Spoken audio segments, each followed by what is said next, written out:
আমরা নাকি বাউন্ডারি মারতে পারি না। আমরা রংপুরকে দেখিয়ে দিয়েছি আমার সেঞ্চুরির পেছনে মুশফিক ভাইয়ের অনেক কিছু শেখানোর অবদান আছে।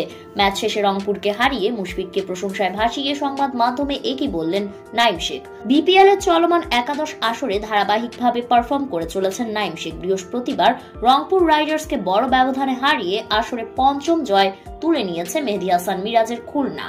এর আগে ম্যাচে অনবদ্য সেঞ্চুরিতে তাদের বড় পুঁজি এনে দেন ওপেনার নাইম শেখ। তবে এবার সেঞ্চুরির পেছনের আসল কারণ জানালেন নাইম। জাতীয় দলের সতীর্থ মুশফিকুর রহিমের দেওয়া পরামর্শের কথা উল্লেখ করে নাইম বলেন, ৩ বছর আগে মুশফিক ভাই বলেছিল রিভার্স সুইপ নিয়ে কাজ করা গেলে আমার জন্য সহজ হয়ে যাবে। এখন অফ স্পিনে সুইপ, রিভার্স সুইপ অনেক সহজ হয়েছে। আমি ভাইয়ের কথা শুনে অনেক সফলতা পেয়েছি। আর রংপুরের বিপক্ষে জয় পেয়ে নিজেকে আরো আনন্দিত মনে করছি, কারণ রংপুরের বিপক্ষে আগের ম্যাচটা আমরা জিততে গিয়েও হেরে গেছি। আমরা রংপুরকে দেখিয়ে দিয়েছি যে আমরা দেশি ক্রিকেটাররাও পারি।